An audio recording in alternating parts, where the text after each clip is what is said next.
Dear viewers, the topic which we will discuss and examine, analyze today is what are the reasons behind the destruction of Palestine? Palestine, which was basically part of the Ottoman Empire till the First World War. Palestine, which in 1970, when there was the Balfour Declaration proclaimed by Britain, calling for a separate Jewish homeland in Palestine. There were only 7% Jews in Palestine in 1917 at the time of Balfour Declaration. There are various historical, reasons for that, for the destruction of Palestine, for the marginalization of Palestine. It's not only the Balfour Declaration or the mandate system. When Britain got the mandate of Palestine after the World War I, League of Nations, and how the influx of Jews in Palestine to change the demographic ratio, like what India is doing these days in occupied Kashmir, particularly in the Muslim-dominated Valley of Kashmir after revoking Article 370 and 35A. So there was the influx of Jews, and after Second World War, absolutely, the UN partition plan, the creation of Israel, and the 1948 Arab-Israeli war, which Arabs lost. 1967 Arab-Israeli war, when Israel occupied the Palestinian areas of West Bank, Gaza, including East Jerusalem, and the Al-Aqsa Mosque.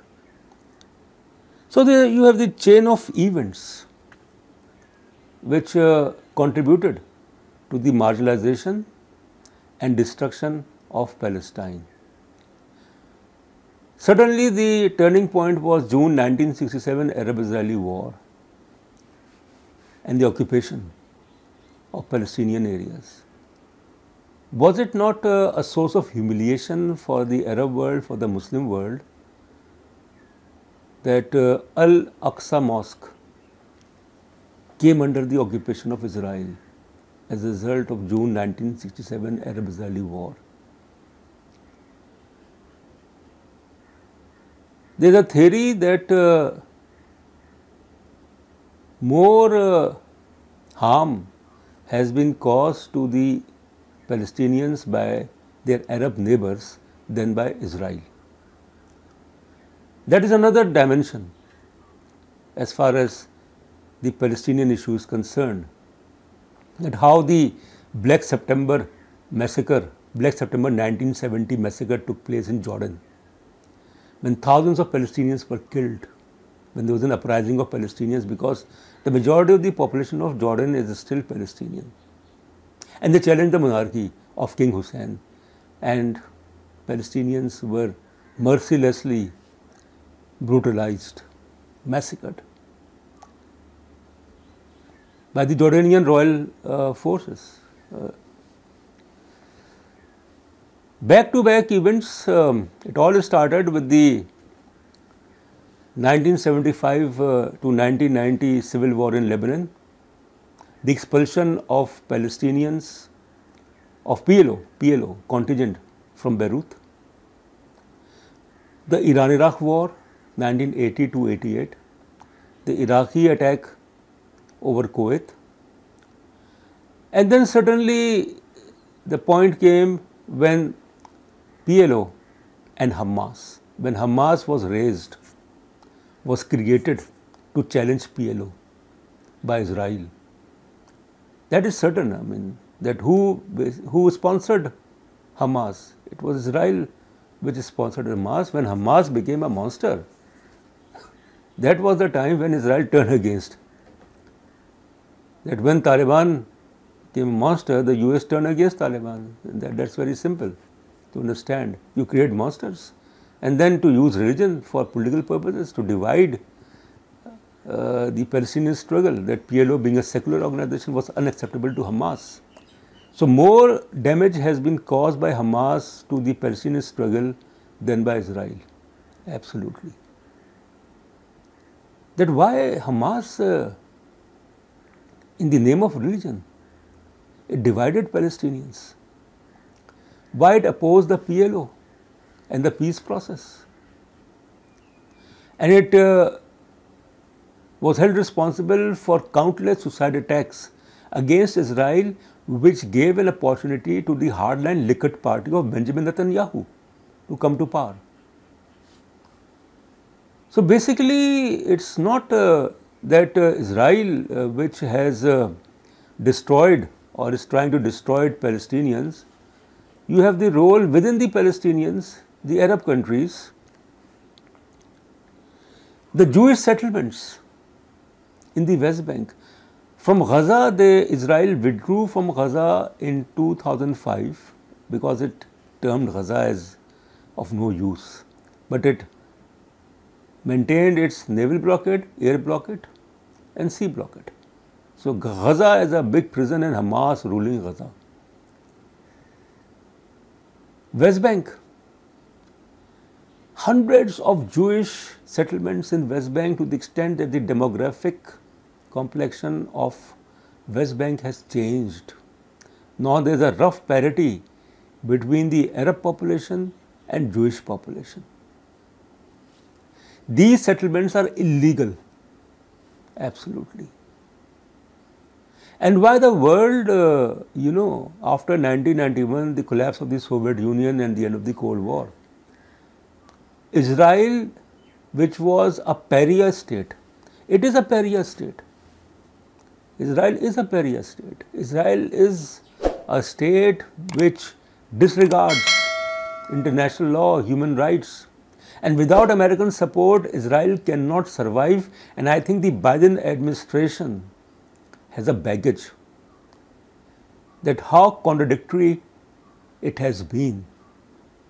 That it tried to get Muslim votes, it tried to get Arab votes, it supported a two-state solution, human rights, and then the time came, and when Israel unleashed reign of terror in Gaza, it is the same Biden-Kamala administration supporting the destructive, inhuman, brutal policies of Israel.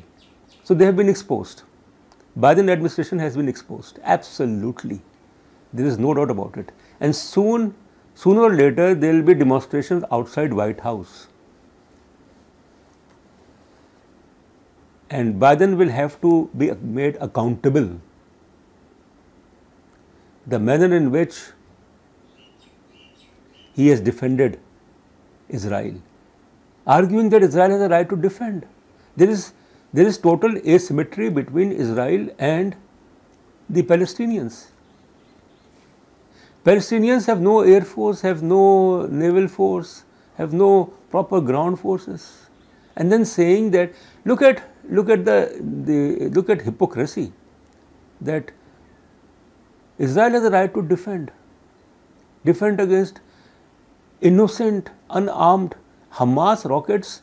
Only killed 10 Israelis, only 10, as compared to more than 200 Palestinians. Out of 200 Palestinians, 80 are children. So their blood is on the shoulders of Biden administration, that it let down, it has been exposed, that it basically, under the cover of human rights and this and that, when the time has come, it has supported the monster, it has supported a pariah state, which is Israel. So President Biden will never ever be trusted again by the Muslims and by the Arabs. The crucial moment, he has no courage to say what is right, to distinguish between what is right and what is wrong. So the reasons behind the destruction of Palestine are multiple, and I have basically examined and analyzed the historical context. But certainly, in a given situation, when there is a serious leadership vacuum in the Muslim world, the OIC in its meeting held recently just condemned the Palestinian aggression, called for the UN Security Council for a ceasefire, for stopping Israel. But there are many OIC members, Organization Islamic Cooperation members, having diplomatic relations with Israel, latest being the UAE and Bahrain and Sudan. So, OIC itself is responsible. OIC is also responsible. Arab League is responsible for the destruction of Palestinians. But certainly, a time will come when there will be justice. This cycle, vicious cycle of bloodshed of Palestinians cannot continue forever. But the time has come to, on the part of Palestinians, to put their own house in order. There should be only one national liberation movement, that is PLO. Hamas must accept the leadership of PLO. Not that it should challenge PLO, Palestinian Liberation Organization, because that a lot of damage has been done of what Hamas has been doing to divide the Palestinian struggle for emancipation. So this is a prerequisite that the Palestinians must put their house in order, the Palestinian diaspora, the Palestinians living inside Israel, and also in West Bank and Gaza and elsewhere. The people of Egypt, the people in other Arab countries, in the Muslim countries, they must exert pressure over those who are helm of affairs. And look what has happened to the Arab countries. What has happened to the traditional supporters of Palestinians like Libya, Tunisia, Syria, Yemen, Iraq, been destroyed. So it was part of the great game to cause enormous destruction to these Arab countries and then to give Israel a free hand. And since the Arabs are unable to understand, are unable to comprehend, they were totally unable to prevent the destruction of Palestinians. Thank you very much.